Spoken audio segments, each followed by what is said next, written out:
Juan, o sea, Alonso González Pizarro, nacido el 8 de septiembre de 1917, en Talavera Real, Badajoz.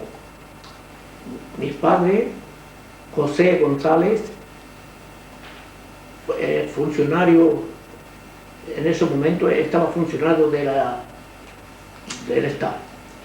Y mi madre, sin profesión, Bárbara Pizarro. Lo que respecta a mi asunto, yo he pertenecido a las Juventudes. Después de 17 años pertenecía a la Juventudes Socialista Unificada.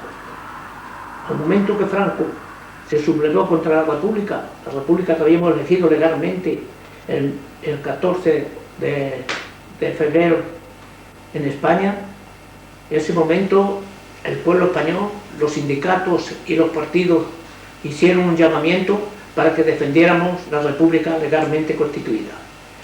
Yo me presenté como los demás jóvenes y nos incorporamos a las milicias, en aquellos momentos las milicias para defender la República.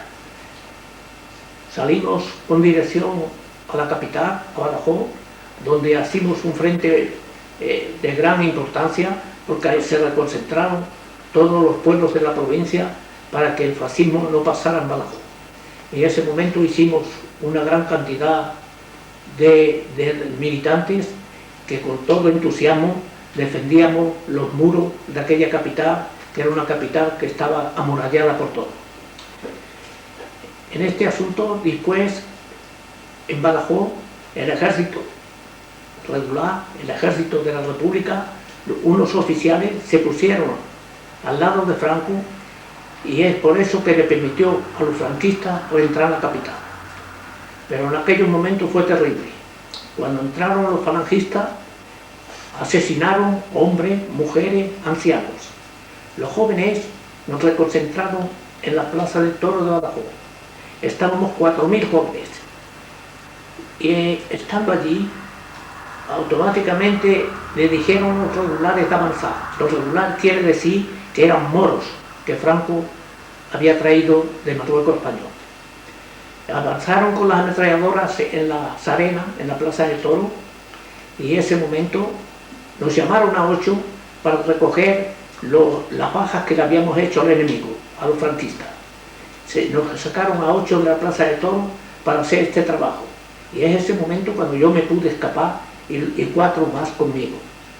Nos metimos en los hoteles que estaban todos llenos de gente, de niños, de mujeres, de ancianos que estaban llorando porque no podían salir por ningún sitio.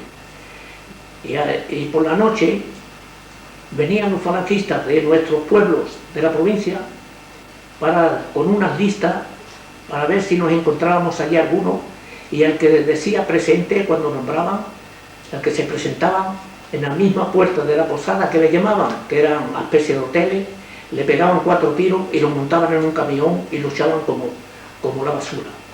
Esto era imprescindible. Los demás, los 4.000 que quedaron en la Plaza de Toros, ya todos los periódicos internacionales lo dijeron y fueron fusilados, sin preguntarle quién es tu padre, quién es tu madre y de qué familia pertenece.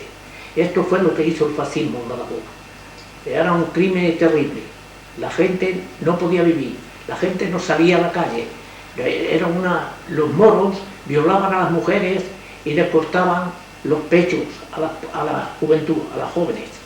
Es una cosa que Franco le dio carta blanca, como decimos los españoles, y automáticamente hacían todo lo que parecía, que nadie le impedía todo este problema. Pues para escapar de Badajoz tuve 4 días. Los fascistas de mi pueblo bajaban con las listas para decir si nos encontrábamos allí. Había un camarada de mi pueblo, un chico joven, estudiante, y le dije, no digas, cuando nos llamen, no digas nada porque mira lo que pasa. A medida que salen a la calle del hotel te pegan 4 tiros.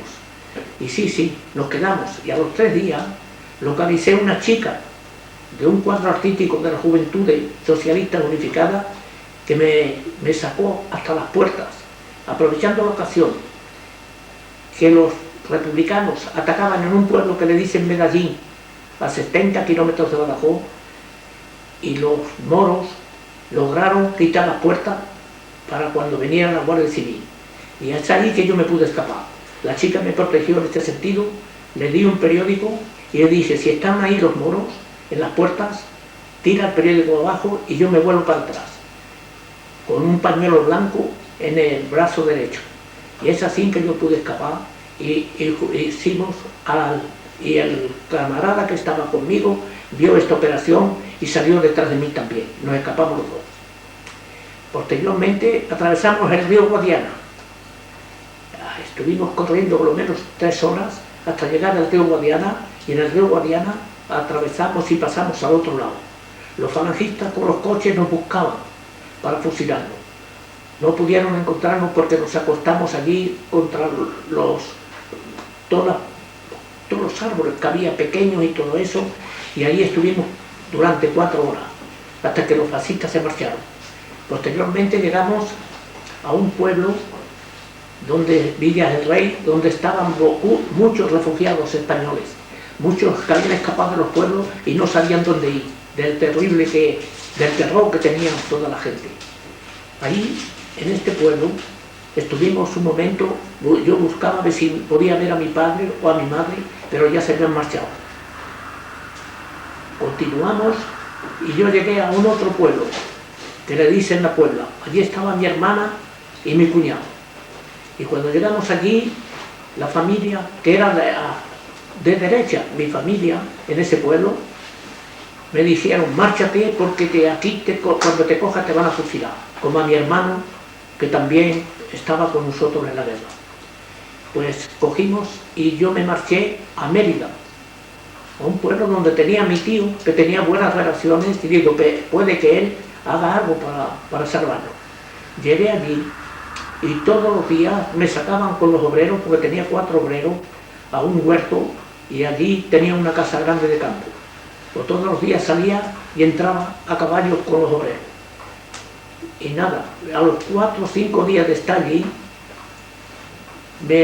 los fascistas de mi pueblo nos buscaban por todo, tanto a mí como a mi hermano y a mi primo, y en ese momento dijeron que se suponían que me encontraba en Mérida. Vinieron a Mérida y cuando fueron a la huerta donde estaba mi tío, a la casa de campo, no podían entrar con el coche porque era muy estrecha el camino, y cuando estaban en la puerta al fondo me dijeron, están ahí unos individuos con escopetas. Y cuando dijeron escopeta, digo, pues nada, estos son los fascistas de mi pueblo, y en efecto, eran ellos. Me metí en una habitación donde mi tío tenía perdigones, porque le gustaba mucho la cacería, y tenía una ventana. Y en esta habitación, pues mi tío salió a la puerta y le preguntaron, ¿es que no están sus sobrinos aquí? Y mi tío dijo, no, aquí no están ninguno de mis sobrinos. Y dice, pues tenemos órdenes de registrar la casa. Y todo esto lo estaba yo escuchando en la habitación al lado. Cuando dijeron, y mi tío dijo, pasad y registrad como queráis.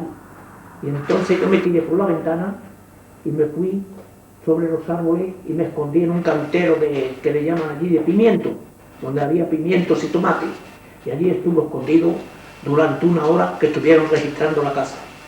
Después le pidieron perdón a mi tío porque sabían que no se metían nada, que no era ni de derecha ni de izquierda, y en ese momento pudo lograr de localizarme, me llamaba y me dijo, no te esperes aquí porque aquí van a venir otra vez. Y tuve que tirarme a la montaña. Cuando llegué a la montaña, estando 3 días, donde estaba un primo mío también, nos juntamos los dos y dijimos, vamos a ir a Portugal, porque no sabíamos que los portugueses estaban vendidos a los republicanos españoles. Cuando llegaban allí se los entregaban a Franco. Y yendo para Portugal nos encontramos con un chico que venía con un carro y unas mulas, y le dijimos que si nos daban un poco de agua, porque hacía una calor, era en el mes de agosto, y nos dijo, ¿soy fugitivo? Y le dijimos, sí. Y dice, pues nos dio el agua y nos dijo, pues mi padre los han fusilado los franquistas, ¿eh? En tal sitio, a 2 kilómetros aquí, tenéis un grupo de guerrilleros que estaban allí ocultos. Y entonces eran todos de mi localidad, de mi pueblo.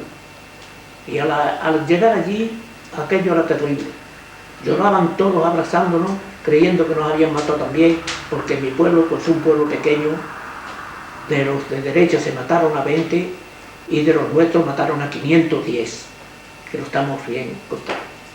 Y entonces estuvimos con ellos, nos dijeron que allí teníamos las armas para defendernos y estuvimos durante 2 meses. En el mes de octubre, cuando todos los días nos atacaban los falangistas y la Guardia Civil y venían como tirándonos tabillas un pequeño león, cogimos el camino y decidimos en grupos de 5 ir a buscar las líneas republicanas que se encontraban a 110 o 120 kilómetros de allí, de la sierra.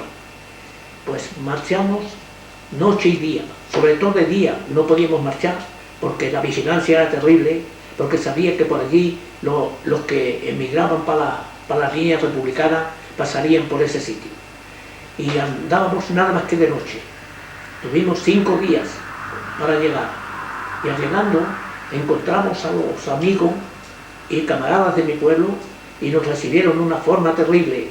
Lloraban todos cuando nos vieron llegar, pero ¿cómo es posible que haya llegado hasta aquí? Llegamos, nos incorporamos a una brigada que estaba formada por ellos, la 63 Brigada.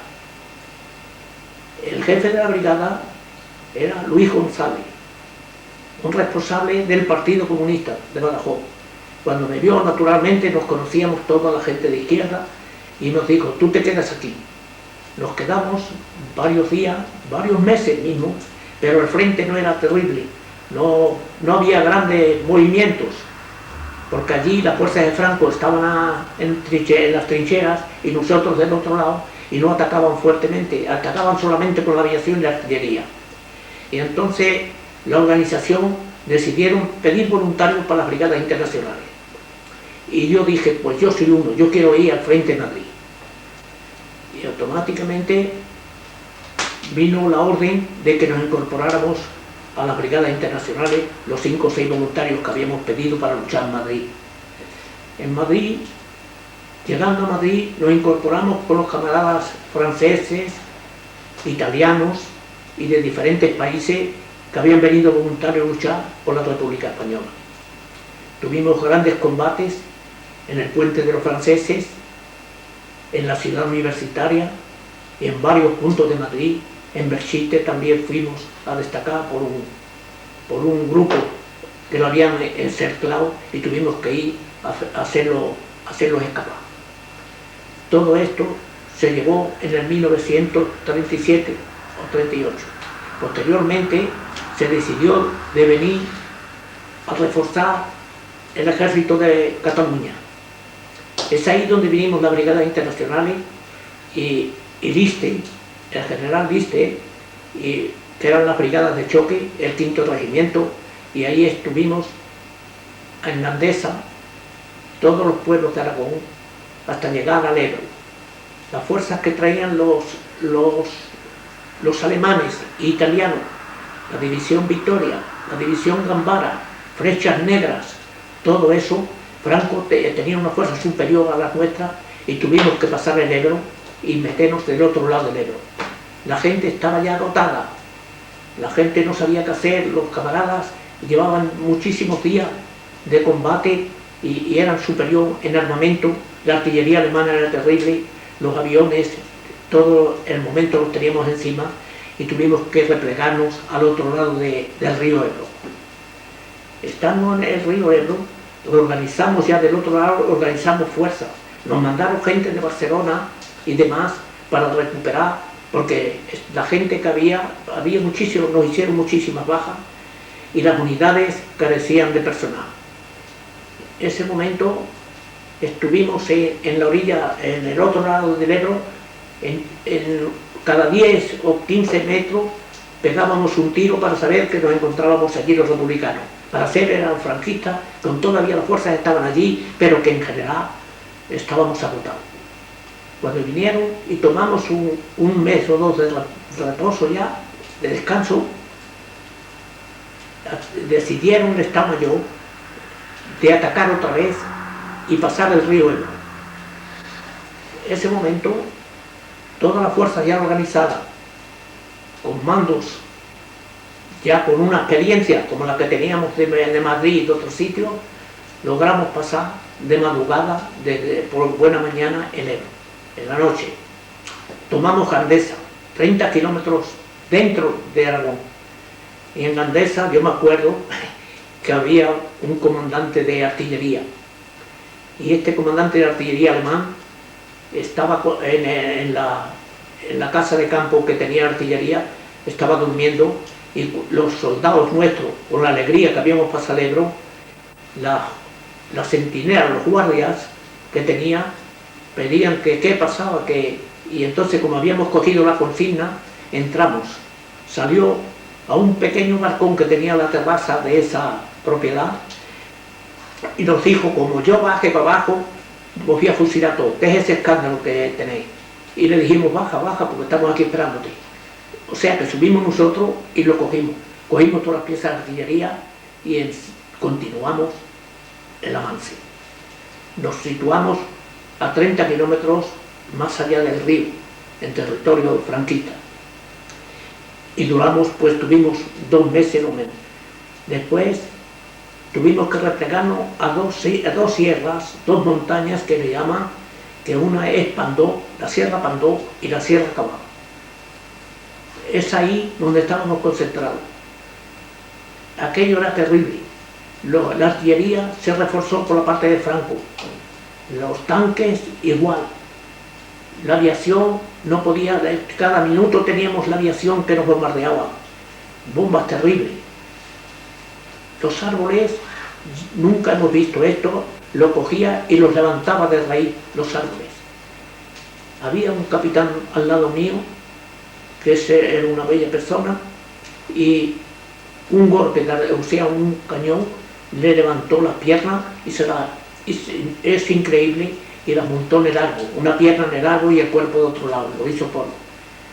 Aquello era terrible. Por la noche ellos atacaban de día, no podíamos de otra forma que quedarnos en la trinchera y defendernos. Pero por la noche, posición que perdíamos, que era la consigna, no pasarán, posición que perdíamos, posición que había que reconquistar por la noche a bomba de mano o la bayoneta, cuerpo a cuerpo. Aquello era terrible. Una vez me acuerdo que nos cogieron a un comisario del batallón que yo mandaba, que era italiano, este chico era un ingeniero italiano, y lo dejaron, le quitaron el pantalón, lo dejaron en cuero, y cogieron, que estábamos a 50 metros una trinchera de la otra, lo pusieron encima de la trinchera y lo mataban con el machete, pasándole a golpe de machete sobre el vientre y todo. Era terrible, era el salvajismo más grande que se puede conocer en la persona humana. ¿Qué tuvimos que hacer nosotros? Abrir fuego y terminarlo de matar nosotros mismos, a nuestros compañeros. Todo esto se llevó a cabo en el frente del Ebro. Una vez ha venido el jefe del gobierno, el presidente Negrín, a vernos al Ebro, y ese día, después de los periódicos españoles, había tirado la artillería alemana, había tirado 18.000 cañonazos. Terrible, no se puede calcular. La montaña estaba arrasada, los árboles no quedaban uno, el humo no se podía vivir. Teníamos que cogernos uno por la mano contra otro y darnos la consigna para saber que nos encontrábamos allí, y a golpe de bomba de mano podíamos hacerle frente al enemigo. Todo esto se pasó en una forma tal que la gente no podía resistir. Era imposible, porque nosotros, nuestro gobierno, el gobierno republicano, con los acuerdos que se tomaron en las naciones de Ginebra en aquellos momentos, de retirar los voluntarios, el gobierno republicano los retiró. Pero Franco no retiró ninguno. La no intervención, el comité formado por la no intervención, donde estaba Chamberlain, Daladier y el otro, en la esfera internacional, fuimos traicionados por las democracias. Es esto lo que nos dio. Nuestra república cumplió con la palabra que había dado ante las naciones en Ginebra, el ministro de Negocios Extranjeros, y los voluntarios de las brigadas internacionales no querían retirarse. Lloraban en Barcelona cuando se hizo la gran concentración y se tuvieron que retirar del frente, y entonces Franco reforzó sus unidades para aplastar a la república. Pero esto con la complicación de las llamadas democracias que existían en aquellos momentos, como en Francia que existía un Frente Popular, pero la frontera de Irún, cuando San Sebastián estaba cercado y pedían armas, y había un tren de munición en Irún y no podían pasar el tren de munición a San Sebastián porque respetaban la ley internacional. Pero en cambio los franquistas no respetaban nada, y es esto lo que llevó a que nosotros en aquellos momentos perdiéramos la guerra. Pues la retirada era terrible. Vinimos retirándolos palmo a palmo hasta la frontera. Entre los que se encontraba en aquellos momentos yo tuve la ocasión de ver a Andrés Martín, diputado comunista, Andrés Margot, que era capitán de una escuadrilla de aviones nuestros, y tuve la ocasión de hablar con ellos y decía: cada palmo de terreno que se pierde la democracia internacional. Llegamos hasta la frontera para proteger a los niños y a las mujeres, haciéndole frente al enemigo para llegar hasta Portbou. Cuando llegamos a Portbou, fuimos recibidos por los gendarmes franceses y por los senegaleses que se encontraban en el ejército francés. Allí la Cruz Roja Internacional nos obsequió con un vaso de leche porque traíamos frío en aquellos momentos. Era el mes de febrero, el 14 de febrero. Posteriormente nos llevaron al campo político de Argelés, donde estaban todos los republicanos. Y allí, pues en la playa, sin nada, absolutamente nada más que la arena, a partir del 14 de febrero estábamos allí todos los republicanos. Unos tenían una cobertura, otros no tenían nada. Y allí estuvimos en Argelés. En Argelés era imposible que quedarse en aquellos momentos.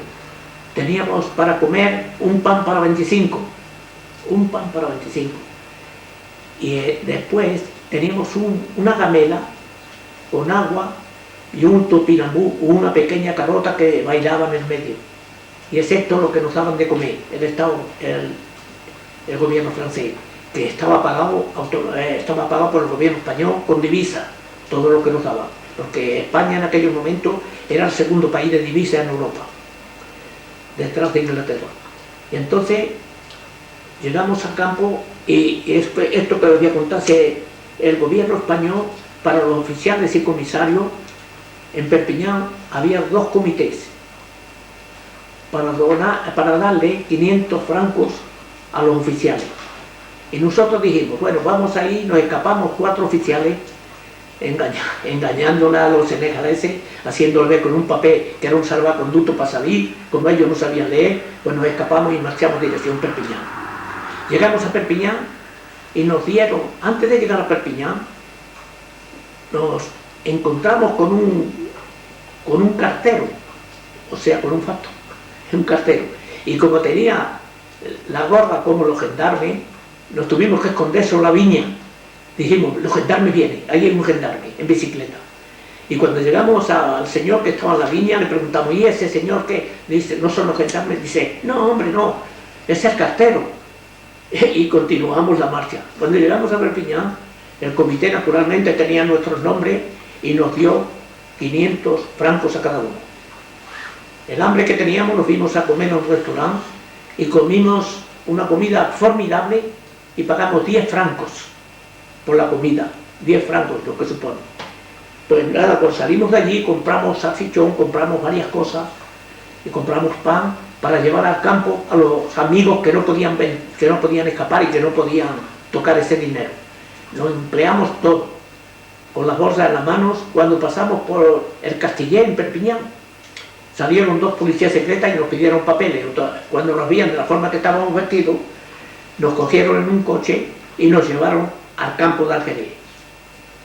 Pues cuando llegamos al campo, el comandante del campo encima nos dijo: pero ustedes, que sois los responsables, los jefes del ejército republicano, ¿cómo es posible que ustedes escapen? Y le dijimos: no, señor, no hemos escapado, no hemos marchado de aquí, porque ustedes no nos dan el permiso para ir allí. y hemos ido porque tenemos hambre y al mismo tiempo tenemos que traer algo para estos que no pueden ir y que no tienen derecho a cobrar ese dinero. Y es así que pasó. Pero el jefe del campo nos condenó a 15 días de cachó. Un cachó donde nos daban agua y bacalao. Agua y bacalao. No nos daban otra cosa. Para que tuviéramos sed y muriéramos como muchísimo. Aquella gente moría todos los días. Veías morir viejos ya que no podían porque económicamente no podían comprar nada y no podían salir. Y si allí morían como chinches, como decimos los españoles. Es esto lo que pasó en aquellos momentos. Posterior de esto, vinieron unas entreprises de Toulouse que trabajaban para Sud Aviación y nos llamaron para ver si podíamos salir, porque otros amigos salían en compañía de trabajadores. Pero nosotros dijimos, para reemplazar y quitarle el pan a un obrero francés, dándonos 50 céntimos que nos daba la compañía de trabajadores, no salimos. Nos quedamos aquí hasta que venga. Y sí, llegó la entreprise esta de Toulouse, la entreprise Consigna, que tenemos todos los certificados, y esta entreprise nos dijo que íbamos a trabajar sobre aviación, y nos dijo, si queréis, le dijimos, si queréis, que nosotros conocemos bien ese trabajo, en que la mayoría no lo conocíamos, y salimos diciendo, pues nada, podéis venir, y así pasó. Llegamos a Toulouse y nos metieron en un restaurante en Blañán. En Blañán, en un pequeño restaurante, y pagábamos 8 francos por día, y comíamos bastante bien, ya hicimos una vida un poco normal. Pero cuando llegó la debarca, cuando los franceses se retiraban del ejército francés, ya la entreprise desapareció, nos dejaron sin trabajo y en ese momento no teníamos ninguna posibilidad de salirnos. 2 meses más tarde empezaron a recoger los republicanos españoles y meterlos otra vez en los campos por orden de Vichy. Y el momento que nos cogían, nos metían en un campo de concentración como en los momentos que habíamos pasado en España. Pero el mes de junio, estando en Toulouse, escuchamos en radio clandestino, escuchamos el llamamiento del general de Gaulle, el 18 de junio. Ante esta perspectiva, diciendo que había que formar la resistencia, que había que hacerle frente al enemigo, que no había que claudicar, nosotros estábamos dispuestos a darle una mano al pueblo francés. Y es esto lo que surgió. Tuvimos una reunión en Toulouse, formamos un comité de republicanos españoles y decidimos por todos los medios de que los españoles se incorporaran e hicieran todo lo posible para combatir al ejército de ocupación. Nuestra consigna, en aquellos momentos, todo el mundo marchaba para México porque era el único país que tenía relaciones con España republicana. Y quería todo el mundo embarcar para México y se reconcentraban miles de españoles en el cónsul de México de Marsella para poder embarcar. Nuestra consigna fue la siguiente. Nombramos 3 camaradas para ir a Marsella. Vale. Y a ver, 3 camaradas designé para marchar a Marsella, designar. Entre ellos estaba Sala Francisco, de la Unión Nacional Española, Pichón, que representaba un partido, Pichón Álvarez Pichón de sobrenombre, y González Pizarro Alonso. Llegando a Marsella, nos entrevistamos con el cónsul de México y le dijimos de qué forma íbamos a trabajar. El cónsul de México nos informó que la gente que estaba allí, los camaradas que se encontraban en Marsella, tenían un récipicé que daba el cónsul en la instancia de embarque, para que la policía no pudiera molestar. Nosotros cogimos ese récipicé que nos dio a cada uno de los 3, y continuamos los trabajos. Fuimos a entrevistarnos con uno de los jefes de la resistencia que se encontraba allá en Marsella, de los camaradas españoles que representaban la unión de los mutilados españoles, y era el presidente. Este nos informó que podíamos imprimir una sostabilla y todos los días hacer un llamamiento a los republicanos españoles y hacérsela llegar por medio que nosotros la dábamos de mano en mano. En el cónsul de México tenía en el Chateau de la Renalda un gran gente que decía, había un chateau para recibir todos los camaradas que llegaban, y es ahí que nosotros hacíamos nuestro trabajo. Todos los días nos desplazábamos y le informábamos que la lucha no se encontraba en México, que se encontraba en Francia, y que había que quedarse en Francia para continuar la lucha, porque el general de Gaulle nos había hecho un llamamiento donde los franceses se incorporarían como nosotros, todo el que tiene espíritu de libertad y que no quería ser suprimido por esa fuerza de ocupación. Uno de los días encontramos al camarada Carrillo, que era el jefe de los mutilados, y es ese que nos proponía para imprimir los octavillas. Y nos dijo, tened mucho cuidado, que la policía tiene muchos individuos que están pagados por ella para localizarlos, porque sabe bien que vosotros hacéis un gran trabajo. Yendo al Chateau de la Renalda, del cónsul de México, yendo González, o sea yo, Sala y Pichón, tuvimos en el camino un camarada que nos dijo, atención que la policía os vigila. El camarada Sala y el camarada Pichón se quedaron en Marsella, volvieron para Marsella, y yo continué al castillo de la Renalda. Cuando llegué allí empezamos a discutir con los amigos y a darles las octavillas para que se informaran de qué forma nosotros queríamos que se quedaran en Francia. Y en ese momento surgieron dos policías y me cogieron un brazo cada uno y me dijeron, la policía. Y yo le dije, ¿por qué? Porque yo tengo los papeles en regla por el cónsul de México, que voy a embarcar. Y dice, sí, pero vente con nosotros. Entonces yo me escapé de ellos, le di un golpe a cada uno, me escapé, y cuando me escapé estuve 48 horas cambiando de residencia, de un sitio a otro. Los camaradas, cuando vieron eso, Pichón y el camarada Sala, la organización le dijo retírase y venir a Toulouse, a Montauban. Y es eso así como pasó. Pero yo, al día siguiente, 2 días después, como digo, 48 horas, la policía a las 3 de la mañana se presentó donde yo estaba hospedado. Y es ahí que me detuvieron. Me llevaron a la Bessier de Marsella, donde estaba la policía. Allí me interrogaron cuál era nuestro trabajo en Marsella, que si yo había comido con Jacques Duclos, con un dirigente del Partido Comunista Francés. Yo negué todo, me atracaban durante 3 días, de día me sacaban para decir ven que vas a comer, y era para interrogarme, y me pegaban una paliza que todos los días tenía un problema porque no hablaba. Mismo me metían individuos en la celda donde yo me encontraba y me decían habla porque a mí no me han hecho nada, porque yo he hablado. Pero yo le decía, yo no puedo hablar, yo no conozco nada de lo que me dicen, yo no soy tal terrorista como dicen, no estoy vendido a la Unión Soviética, no estoy vendido a ningún partido, yo soy un republicano español que voy a embarcar para América, es lo que le decía. Y ante estas perspectivas, 3 días después me metieron en una celda y me dijeron tienes que firmar esto.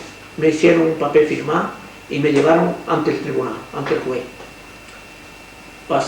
Vino un abogado pagado por la organización, y este abogado me dijo, como no has hablado, no tienes derecho a condenarte como me han condenado a 8 meses.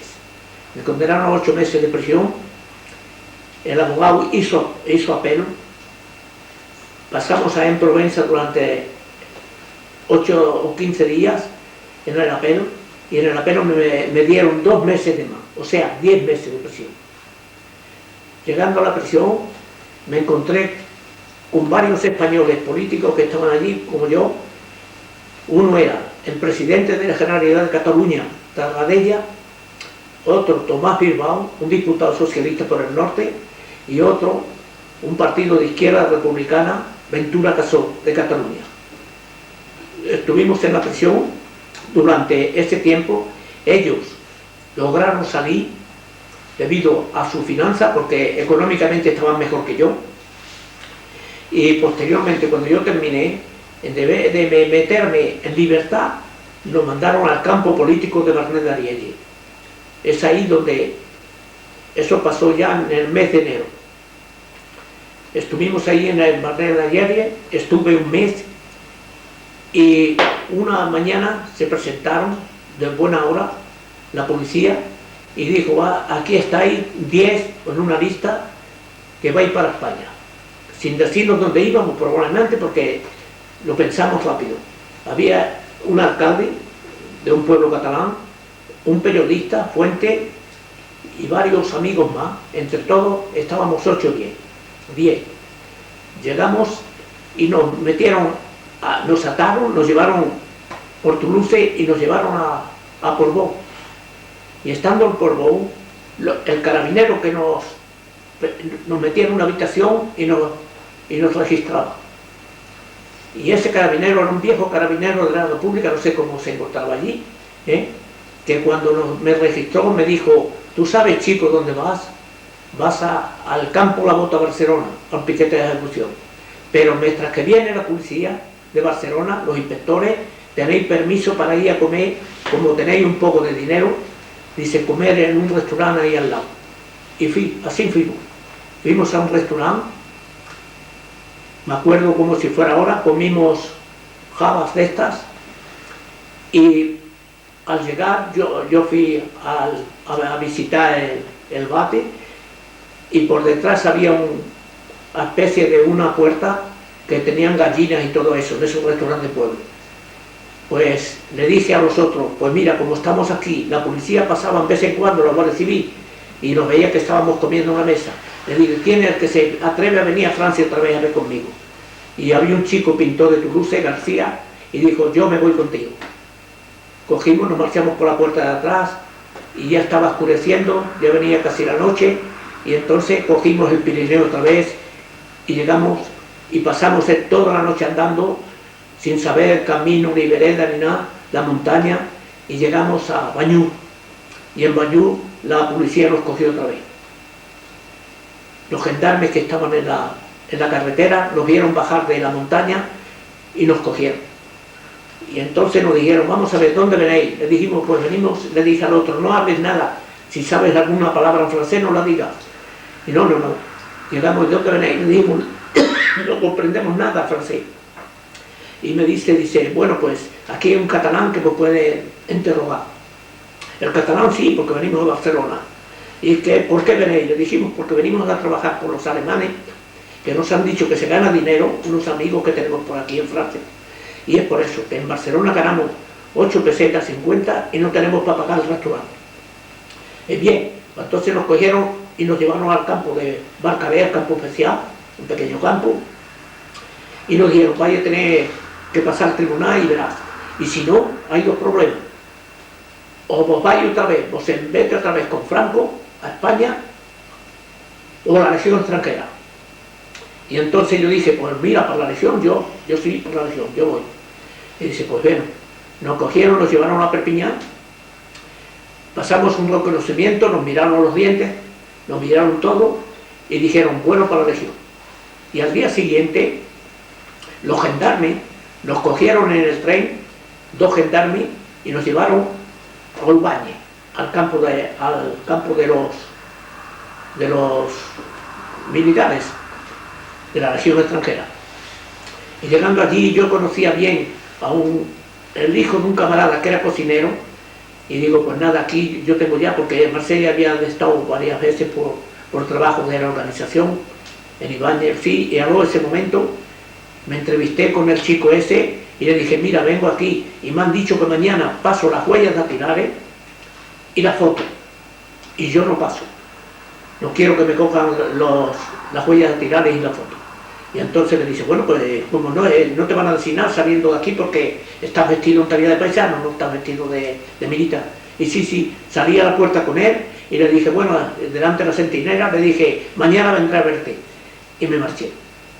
Me marché al departamento del Var, porque había una compañía de trabajadores, la 151 compañía, que mi primo estaba allí y el teniente ayudante que yo tenía en España estaba allí como secretario. Llegué al departamento de Var, a Ginaservi, exactamente, Ginaservi se llama el pueblo. Llegué allí y cuando me vieron dijeron, ¿qué vienes a hacer? ¿Qué? Y le digo, nada, vengo a que me deis una carta, como que trabajo en la compañía y 2 días para ir y permiso a Montalbán. Y es esto que me valió para marchar a Montalbán. Marchando a Montalbán, llegué a casa, la mujer no me esperaba porque no sabían dónde estaba, y cuando llegué a casa me puse en contacto rápidamente con un grupo de amigos franceses que después fueron de la FTP y que trabajaban en la Seguridad Social, y le dije, bueno, ¿qué es lo que pasa aquí? ¿Qué es lo que se fomenta? Y me dice, pues mira, era el 17, mañana 18 vamos a formar un maquis, vamos a ir a la montaña, a la barraca, después de Negra Peniza, y allí pues vamos a montar este maquis porque tú no puedes estar yo no puedo estar montando de ninguna forma. Y sí, organizamos el maquis en aquellos momentos, donde había un chico español que tenía una propiedad allí y tenía una casa, y más abajo, a 300 metros, había la barraca que es donde nosotros estábamos, donde nos metíamos nosotros. Y es ahí que empezamos el primer maquis del Targarone, que le pusimos el traducto Morgan, que tenemos aquí los documentos. Y es ahí donde empezamos el primer maquis. Posteriormente vinieron bastantes amigos, formamos nuestro grupo de guerrilla, y en este grupo independiente, como lo hemos hecho siempre, colaborando con la FTP, organizamos como nombre no guerrillero, sino el MOI, Movimiento Internacional de Extranjeros.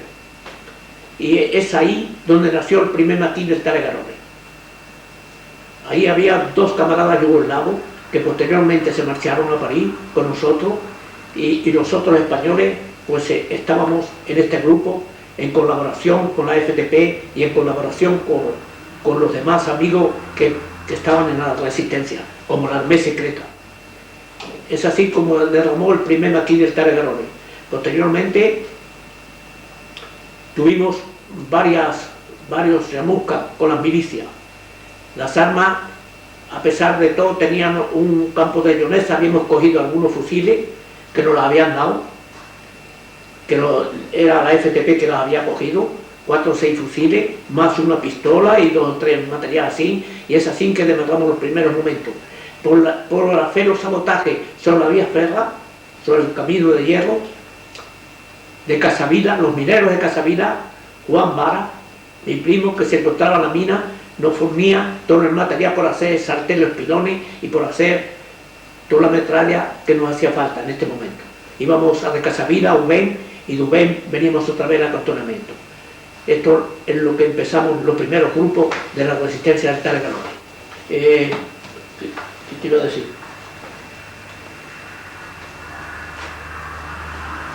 Tuvimos varios, en todo el tiempo hemos tenido varios combates. Montalbán, Vidrà, hemos estado en varios puntos donde hemos hecho volar trenes, en la Villadir, en varios puntos de la región de Montalbán. Hemos hecho un comportamiento por defensa de los intereses del pueblo francés y por agradecer la hospitalidad que ellos nos habían dado. Los guerrilleros españoles, después del MOI, acordamos en el comité de formar las guerrillas.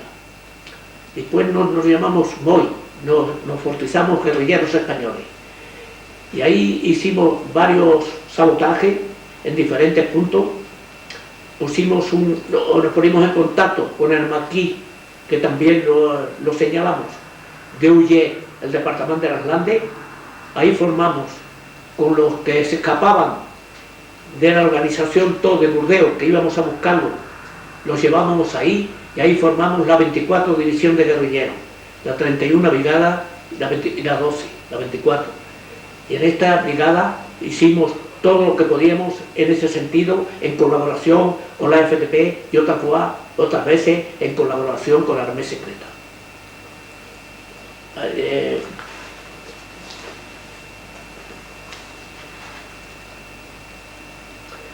En el 1942 y a medida del 43 hicimos un sabotaje en la línea férrea de Sons-Montalbán. En el 43 cogimos parte en una emboscada en el centro contra las milicias en la carretera de San Antonio y Safú, que el enemigo ha sufrido grandes pérdidas. Colaboramos los guerrilleros con el maquis de Beaumont de Lomarre. En 1940 en el combate de la Vitanera contra una columna alemana. Participamos también en el sabotaje de los residuos de gasolina que tenían los alemanes en Bombardier, donde las tropas, además habíamos hecho papeles, papeles quiere decir octavilla, para desmovilizar las tropas alemanas. Cogíamos el tren Montalbán con dirección Toulouse y en el mismo tren, como viajaban muchos militares alemanes, les dejábamos los octavillas para que ellos las cogieran después. Todos estos sabotajes lo hemos hecho en el Tarre-Garonne, en diferentes puntos, hemos estado varias veces en reuniones, porque éramos independientes con la plaza, con Cabarró, con Duplan, en la casa también de Marmiese, en la carretera de Grapeliza, donde tenía el Estado Mayor. Es ahí donde salimos para hacer los sabotajes y para hacer lo que teníamos que hacer, los trabajos que nos habían cometido nuestro Estado Mayor. Excepto lo que hicimos en Montalbán.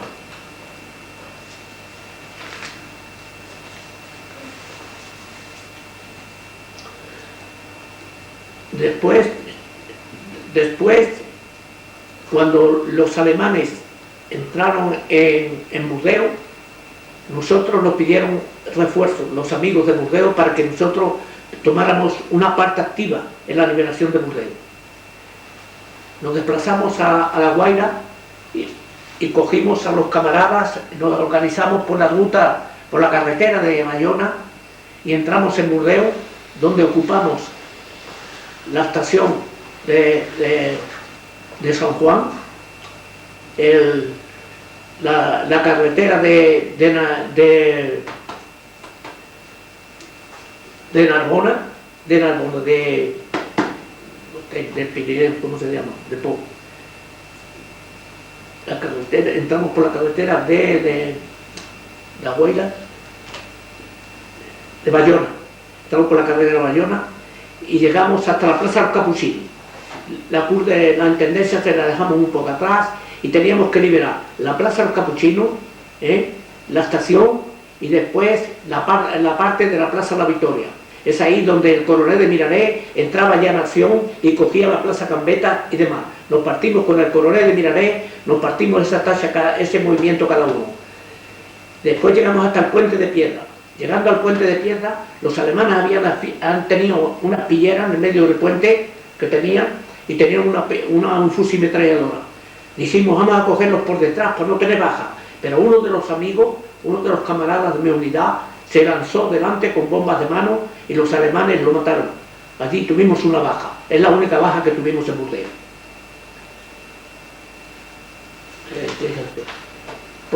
Posterior de Burdeos, cuando llevamos la liberación de Burdeos, marchamos hacia la Punta de la Grava.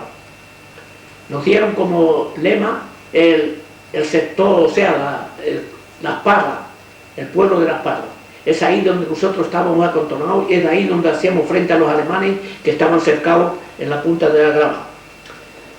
Ahí estuvimos 2 meses, pero los barcos franquistas ravitallaban en medicamentos y en comida a los alemanes por la mar. Y en ese momento Chaban del Mar tomamos el acuerdo para que denunciara este caso, diciendo que Franco le daba las facilidades por ravitallarlo y que los alemanes durarían mucho tiempo allí si no tuvieron una gran sorpresa cuando ellos querían pasar y romper cerco con dirección Burdeos. Es ahí donde nosotros le hicimos grandes bajas a los alemanes y posteriormente levantaron la bandera blanca y vinieron, se hicieron prisioneros todos. Es así como la Punta de la Grava terminó en aquellos momentos. Había un batallón de Montalbán, el batallón Sabater, y había varias unidades que colaboraban, o nosotros colaborábamos con ellas bajo las órdenes del coronel Miraret, que era un militar profesional y un gran estratega en el problema de la guerra. ¿Tú me digas? Sí. A Bordeaux, en el momento que estábamos en Burdeos y los alemanes se rindieron, tomamos posición, o sea, requisición el coronel Miraret, nos dejó en el castillo de Montpesat, en el barrio de Burdeos. Allí permanecimos 2 o 3 meses hasta que la tranquilidad vino a Burdeos y no había problema de los alemanes. Pero un día, bajando a comer al restaurante, 3 capitanes, 3 amigos que veníamos de una reunión, en el restaurante, el patrón, al lado de la plaza Quincorce, nos dijo: aquí ahora mismo ha salido un jefe de la Gestapo que hace 4 días que viene a comer aquí. Es un señor que está oculto y es un tío que ha hecho muchos crímenes. Pero yo le dije positivamente: es que usted lo conoce.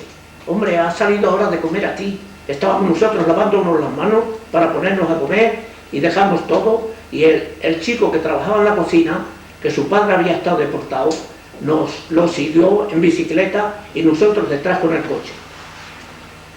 Antes de llegar a la Plaza Gambetta, en una parada de tranvías, donde salían los tranvías de allí, había, como antes en Burdeos, había 2 tranvías, uno que estaba enganchado al otro. Ahí no se perdió la trance del jefe de la Gestapo. Nosotros hicimos lo siguiente: éramos 4, cogimos 2 puertas de cada tranvía cada uno, pidiendo papeles, les dijimos: hay que pedir papeles a todo el mundo, y ya teníamos los señalamientos de él, que estaba vestido de negro y que llevaba un sombrero negro. Llegamos pidiendo los papeles, las señoras nos sacaban el bolso temblando y nada, porque eran los primeros días de la liberación, no mirábamos ni las cartas de identidad de las señoras, pero cuando llegamos a él, entonces sí, pedimos la carta de identidad, sacó y dijo: ustedes están confundidos, yo no soy alemán, yo soy suizo, en un gran francés. Yo no soy suizo, tenga, y nos enseñó un pasaporte suizo que tenía en el bolsillo. Le dijimos: bueno, pues mismo que sea usted suizo, venga con nosotros y vamos a ver si es verdad que usted es suizo o no. Lo cogimos, lo llevamos al castillo de Coderán, donde estábamos, acá teníamos la fuerza. Le tomamos declaración y el coronel de Miraret se presentó aquel momento allí y me dijo: ¿qué hay cogido? Me han dicho que ha cogido un individuo de la Gestapo, un responsable. Digo: aquí está. Y me dice: bueno, pues no le toquéis hacerlo, declarar si queréis, pero no le toquéis, que me lo tenéis que dar, que Chaban del Mar me lo pide, porque es una persona un poco importante y nos interesa saber muchas cosas de las que esa gente ha hecho. Lo tuvimos un día allí interrogando y al día siguiente el coronel Miraret vino con dos individuos más y un policía secreta y se lo llevaron a Burdeos. Esto fue uno de los últimos cances que teníamos. Posteriormente, como había 3 o 4 mil españoles en Burdeos, es eso lo que nos permitió de formar la división, la 24 división y la 31 brigada. Nos encontramos al coronel de Miraret y le dijimos, en aquellos momentos antes de la liberación, le digo: mire, tenemos 80 hombres sin armas. Las armas son pocas que hemos podido coger por ahí, pero tenemos 80 personas que vienen de la caserna Nié, que se escapan todos los días, los hacemos venir a la montaña, a la sierra que le llamábamos, que decíamos que cortábamos leña en una sierra y allí estábamos metidos todos. Decíamos que trabajábamos cuando venían los gendarmes, que trabajaban por los patronos y demás. Y entonces le dije eso, y me dijo: no te preocupes, dentro de 3 días o 2 vamos a recibir un parachutaje. Y me dice: ¿dónde tiene el acantonamiento? En tal sitio, le dije, entre la Testa y la Guaira. Aló, y me dijo, pues nada, ahí, prepararse, que pasado mañana seguramente, pero antes yo tengo que dar la consigna. Y entonces dijimos, bueno, pues hay que saber la consigna para cuando cojamos la radio, como lo único que teníamos, una radio, cuando cojamos la radio de Londres, para saber, cuando me dice, no te preocupes, yo te daré la consigna. Al día siguiente, cuando ahora había hecho los trámites con Chaval de Hermán y compañía, vino y me dijo, esta noche vienen los aviones al acantonamiento. Tienes que decir, o sea, tú escucharás Radio Londres, el francés, hablan al francés. La tabla está mis deux fois. La tabla está mis deux fois. Cuando tú entras esa consigna, cuando entiendas esa consigna, los aviones no estarán lejos. Así es que podéis encender los fuegos en el acantonamiento, en los 4 sitios, que ya lo habíamos señalado. Y cuando lleguen los aviones, que vean el fuego abierto para que los tiren los tubos que le decíamos. Sí, sí. A las 11:30 de la noche aproximadamente encontramos en los ruidos de los aviones. Y en ese momento dijimos, vale, meter fuego. Había en las esquinas del campo, en las 4 esquinas teníamos la leña puesta y metieron fuego. Pero muchos amigos de alegría cuando veían que los tubos con el armamento, con el mechero, daban con el mechero para ver si podían. Era cosa terrible. Y al día siguiente, pues los 80 hombres que teníamos sin armar estaban armados. Aquel día empezamos a montar las ametralladoras, las metralletas y los fusiles checos y los morteros, ¿eh? Y en ese momento ya estuvimos en plena confianza. En ese momento ya teníamos armas bastante, e incluso vinieron 4 o 6 al día siguiente y fueron armas también porque teníamos armas suficientes. Los alemanes hacían control por aquellas carreteras, en la carretera de Narbonne, de Bayona, en la carretera Bayona, entre las Taques y la Guaira, y entre la Tetra. Todo ese sitio lá estaba controlado por los alemanes y en espera hacían control a las carreteras muchas veces. Pues a partir de ese momento que estuvimos armados, que era 1943, casi el 44, era el 44, bien dicho, ese momento se acabaron de pasar los alemanes. Los controles que había, hicieron 3 controles y los 3 controles los cogimos y nos los llevamos a la montaña, claro, como es natural. Entre ellos cogimos a una señora, una francesa, que venía con el coronel alemán en un coche y traía un perro pequeñito y lo cogimos y nos la llevamos también, pero a ella la dejamos porque era de Burdeos y a él lo montamos al acantonamiento donde estaba la fuerza. Esto fue uno de los párrafos de Burdeos. Posteriormente, ya cuando se liberó Burdeos, tuvimos que salir para los batallones de seguridad. En los batallones de seguridad nos fuimos, o sea, el batallón que yo pertenecía estaba en Miranda, en el Alger, el departamento de Alger, en Miranda.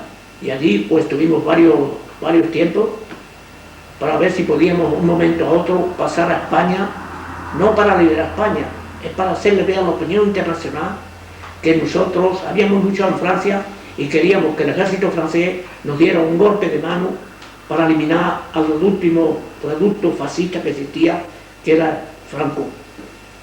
Pero no pasó así, se pasó la frontera, se cogieron varios prisioneros, pero el ejército franco estaba bien organizado y nosotros en todo disponíamos que de 12.000 hombres. Así se terminó y después este continuo, y después tuvimos la desmovilización en el 45. En el mes de marzo del 45 fuimos desmovilizados, los que como éramos voluntarios teníamos derecho a desmovilizarlo también, y así pasó el problema de los refugiados. Juan González, enfin vous me permettrez de vous appeler Juan aujourd'hui. Je voudrais simplement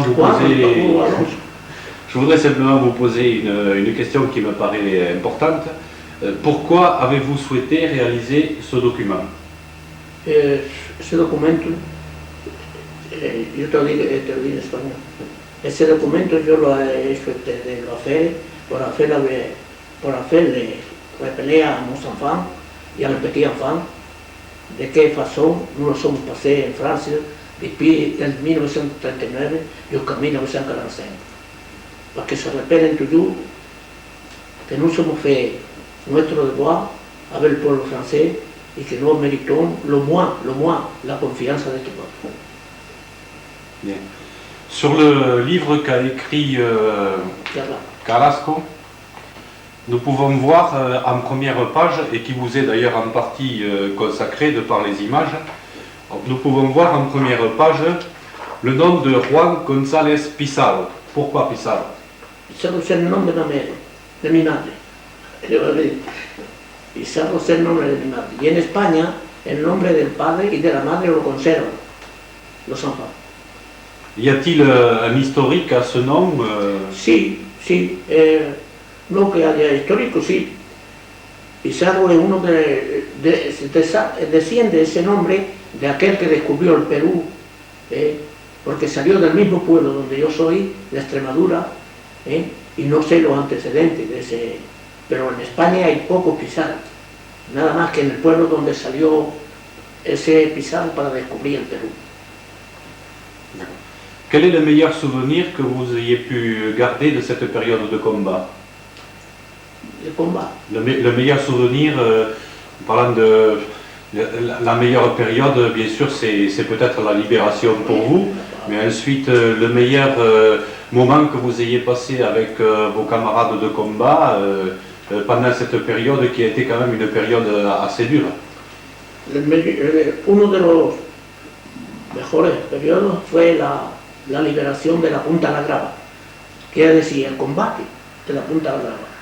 Cuando los alemanes querían marchar sobre Burdeos para avitallarse, para comer, para buscar comida y medicamentos, que nosotros tuvimos un éxito allí, tuvimos felicitados por el coronel de Miraret, por Chaban del Mar, porque somos nosotros que los paramos para que no llegaran a Burdeos. Porque muchos amigos franceses eran jóvenes, no conocían las armas, muchos de ellos, y abandonaban para marcharse a Burdeos porque decían que había una fuerza muy fuerte de los alemanes, que eran muchos, y que nosotros no éramos tantos, pero nosotros, como estábamos bien armados, a base de fusiles, ametralladores checos y a base de ametralladoras, no permitimos que los alemanes salieran de la Punta de la Grava. Y eso fue un triunfo para nosotros. En ese momento el coronel Miraret nos llevó unos cuantos cartones de botellas de champán y lo celebramos todo este combate que habíamos tenido. Pero los alemanes sufrieron grandes pérdidas, muchísimos, cayeron allí en el frente aquel. Porque hicimos un fuego cruzado y no podían pasar ni para atrás ni para adelante, teníamos en dos fuegos. Y es ahí donde nos felicitaron y tuvimos unos días de gloria para nosotros, porque sabíamos que de ahí ya no había problema, los alemanes se rendirían de un día a otro, como pasó. Bien. Ahora. Pendant toute cette période de conflit, vous avez changé d'identité de nombreuses fois. Pouvez-vous nous en expliquer les raisons? Las razones son las siguientes. Después que la policía y sobre todo en ese momento la policía francesa y las milicias han visto que el trabajo que yo hacía era, después del llamamiento de por la resistencia, pues me tenían al alto, me perseguían por todos los sitios. Mismo en casa, yo vivía en la Rua Santa Clara, en Montolá. Yo no podía entrar en mi casa. Mi casa estaba vigilada siempre o por las milicias, que en aquellos momentos era zona libre, o por la policía. En este momento, pues nosotros cogían y pedían quién es ese señor y demás, cómo se llama, y me averiguaban por el nombre que llevaba. Posteriormente, cuando me decían los amigos, atención, que te siguen ya por ese nombre, porque han venido preguntando por ti y demás, enseguida cogía y hacía lo posible por cambiar de nombre. Unas veces, porque teníamos el eso de las cartas antidefensa, que nos permitía, muchas veces en la plaza, el senador, que era el jefe de la armée secreta, nos facilitaba los documentos para que nosotros los llenáramos y poníamos el nombre que nos parecía, con el puño y el sello de la prefectura. Esto, cada vez que nos buscaban por un nombre, había que cambiar. Donde vivíamos, como no podíamos entrar, yo recibía a mi señora en la rue de la Comédie número 6, a Montauban, porque estaban sus tíos y demás, y no estaban perseguidos como yo estaba perseguido. Esto es lo que me conducía, porque la persecución era terrible. Cuando nos cogían, las palizas que nos daban era terrible, y nos afusilaban o nos mandaban deportados a Alemania. Esto es lo que me permitía a mí, para que yo pudiese cambiar de nombre y que no me cogieran como no me cogieron en todo el tiempo de la vida clandestina. Une autre question qui me paraît très importante. Durant cette étape de guerre, vous étiez uni à votre épouse Anna. Pouvez-vous nous évoquer quelques instants de sa participation? Mi esposa participó en la guerrilla como agente de ligación. Tomaba contacto con los demás amigos de la resistencia. Le decía de qué forma se orientaba y de qué forma íbamos a estar atacados cuando nos encontrábamos en Taregarones y en otros sitios. Ella hizo todo lo posible en llevando papeles y llevando al mundo obrero, que le decían, papeles de las organizaciones de la resistencia española para darlo a los demás amigos para que se orientaran y para que vinieran con nosotros a la resistencia. Este trabajo lo hacía cotidianamente, casi todo el tiempo. Los periódicos clandestinos que en Toulouse se hacían, como Mundo Obrero y otros periódicos españoles, ella se ocupaba de ir a llevarlos a las casas que podíamos tener una confianza y punto de apoyo para meternos si nos llegaba algo. Esto en primer lugar. En segundo lugar, a Burdeos, cuando yo la llevé en agosto del 43, que tengo aquí la del cónsul, el cónsul español de Burdeos, me presenté al cónsul diciendo que venía de España a trabajar por los alemanes, y le dije que yo no tenía nombre y tenía nada, que había perdido toda la documentación, y me hizo la documentación ya con el nombre de mi mujer, para que ella pasara como una hermana mía en Burdeos, y así se hizo. Tengo aquí los papeles del cónsul. Ella no cambió de identidad, fui yo que cambié. Si había una responsabilidad yo la cogía, y es así como se pasó. Pero en Burdeos teníamos una sola habitación donde dormíamos, teníamos nada más un hijo, Pepe. Y ahí en Burdeos, la cocinera, en el mes de enero y febrero, que no había fuego de ninguno, no había calefacción central, además que había una cocinera, y la cocinera, mi mujer, sufría lo indecible porque no podía alumbrarla, porque tenía las metralletas y tenía todos los utensilios para hacer los sabotajes dentro de la cocinera. Ella se ocupó de todo eso, de guardar todo eso, y cuando venía alguien, ella lo recibía según quién, porque además nos echaban muchos chivatos, muchos tíos, pagados por los alemanes, para ver si nos podían descubrir como que nosotros éramos los promotores de la resistencia y los promotores de los atentados que en Burdeos se hicieron bastante. Esto mi mujer tomó una carta activa, ya se le permitió, esa y otras en el Taregarones, le permitió la carta de combatiente y la carta de combatiente voluntario, que la tenía y la tiene en casa. Alors, Jean Gonzalez, au nom de tous vos enfants, au nom de toute votre famille, je vous remercie pour ce document que vous avez bien voulu réaliser, à la seule fin que tous vos descendants se souviennent de ce que vous avez vécu et de votre contribution à la libération de la France. Jean, merci. Esta foto está hecha en Uyes, el departamento del Landry. Estamos en tren de estudiar con el teniente que está leyendo la orden, que es una orden de misión que hemos recibido de Burdeos, y está explicándole a los jefes de equipo, los jefes de grupo, los 3 jefes de grupo que se encuentran con nosotros ahí. Esas fotos están hechas en la barraca, o sea, de la ruta de Grapeliza a Sant Antoní, en el medio de la ruta de Grapeliza a Sant Antoní. Y allí estamos discutiendo con un camarada que ha llegado de Montauban, le estamos explicando de qué forma se había que comportar en el maquis. Lo primero, que no había que hablar, y le decíamos otras cosas, que era la consigna nuestra. Y en el medio está mi primo Vara, el padre Michel. Esta foto la hemos hecho en la Lande, en Uller, y estamos enseñándole la instrucción de las armas, porque hay individuos, algunos las conocen pero otros no, porque son fusiles ya de los campos de Llonesa que nos habían proporcionado, nos la habían dado. Estas fotos están hechas en el entierro del camarada de la unidad, el solo camarada que cayó en la liberación de Burdeos.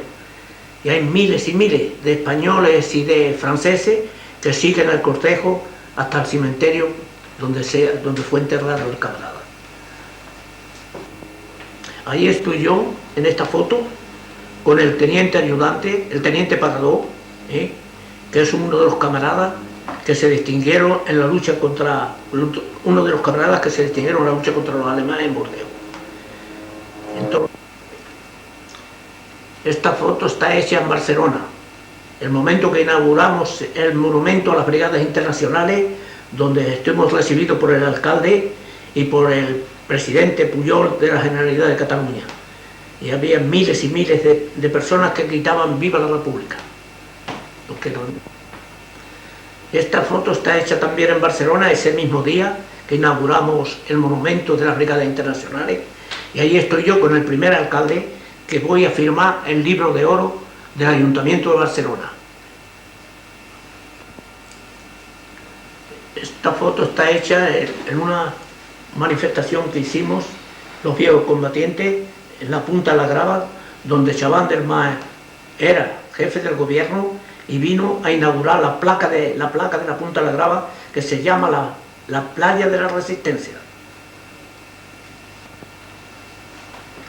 En esta foto están los camaradas del Boeing con dos prisioneros no, que han venido con nosotros porque estaban prisioneros con los alemanes, dos rusos, que se encuentran en cada lado, los dos de esquina, esa esquina.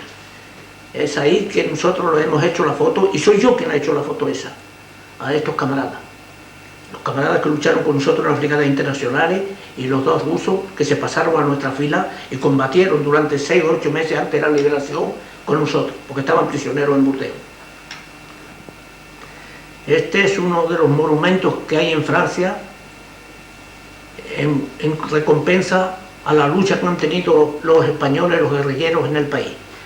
Hay miles no, pero centenas de monumentos como estos, en Toulouse, en Burdeos y en varios sitios, pero este es el central, este es el mejor, que se encuentra en Pralló, a la Rielle, que todos los años vamos a rendirle honores a nuestro puerto por la misma fecha. Esta foto está hecha histórica, porque la hicimos el día antes de atacar Burdeos.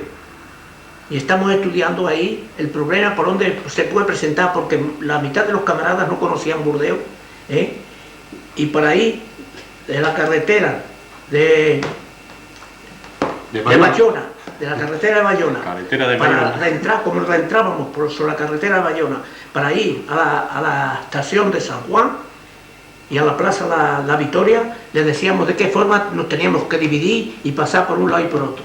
Es ese que estamos estudiando, el plan de Burdeos, para atacar unos cuantos camaradas, los responsables de los grupos y los del Estado Mayor, los 4 sedes del Estado Mayor, entre ellos mi primo Juan Vara, que se encuentra ahí al lado mío. Este es uno de los muchos documentos falsos que hice cambiando el nombre, donde pongo el nombre de mi mujer, que en Burdeos la hacía pasar por mi hermana, para que ella, que ella no fuera molestada. Ahí ve bien claro que me llamo Armellone, como mi mujer se llama, positivamente, que se llamaba. José. Esto es uno de los documentos que los alemanes los apreciaban, porque está hecho por el cónsul franquista, por el cónsul de España en Burdeos. Y los alemanes, cuando veían el águila y veían el cuño del Franco, del gobierno franquista, nos daban toda la facilidad para continuar marchando por Burdeos sin que fuésemos molestados. Esta es una carta del general de Gaulle que lo ha hecho antes, el 61, antes de marcharse del poder, dándome las gracias por el comportamiento que he tenido durante la guerra. Je vous remercie de l'encouragement que m'apporte votre témoignage, voilà. Charles de Gaulle. Esta es la attestación que en septiembre fui nombrado oficialmente de capitán de la FFI, firmado por el liquidador, por el jefe de la resistencia del Telegrone y por el teniente coronel Nilo, los tres que firman como que me nombran capitán de Estado Mayor la FFI. Esta attestación es del coronel de Miraret, donde justifica mi permanencia bajo su mando en la Punta de la Grava y que lo he hecho con honor y fidelidad. Hecho en el Estado Mayor de la FFI en la Punta de la Grava. Esta es una carta de Chaban Delmas cuando tomó cargo de primer ministro en Francia y me felicita por el comportamiento y demás.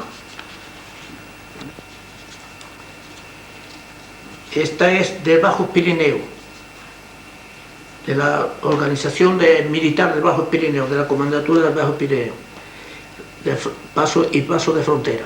Esta attestación es el tiempo que yo he estado en la resistencia y esta norma aquí, donde justifica que donde me dan la carta de tabaco y la carta de pan que no la tenía, por el coronel de Bajos Pirineos, jefe de la región militar.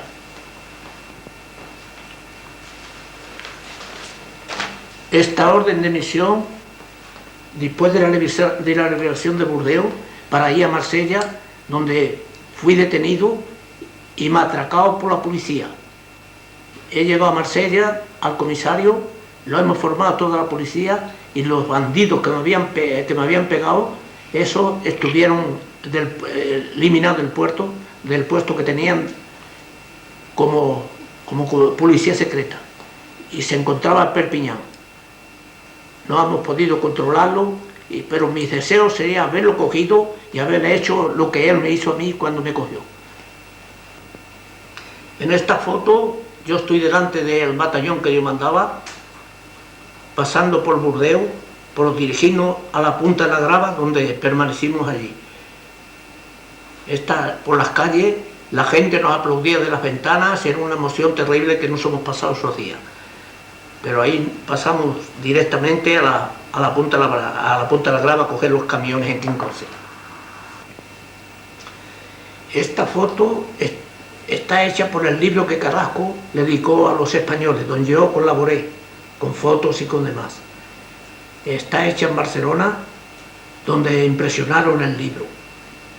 Y Carrasco me la dedicó a mí, la dedicó para que, como yo era uno de los participantes y que yo fui quien lo saqué de los campos de concentración, que lo llevé al maquis, me la dedicó la primera página para mí en el libro que había hecho por los refugiados.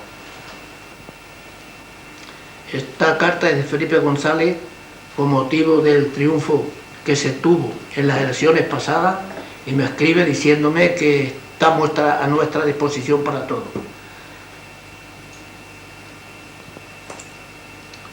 Esta foto está hecha durante las vacaciones en Salud, en un teatro que le llaman el Galá, donde se existe que es poco más o menos que el Folies Bergère en París. Esta noche hemos ido a comer allí y estamos allí viendo la función de teatro. Esta foto es la misma que la que hemos pasado, en el Galá, en el teatro, cuando estamos esperando que se empiece para comenzar a comer y demás.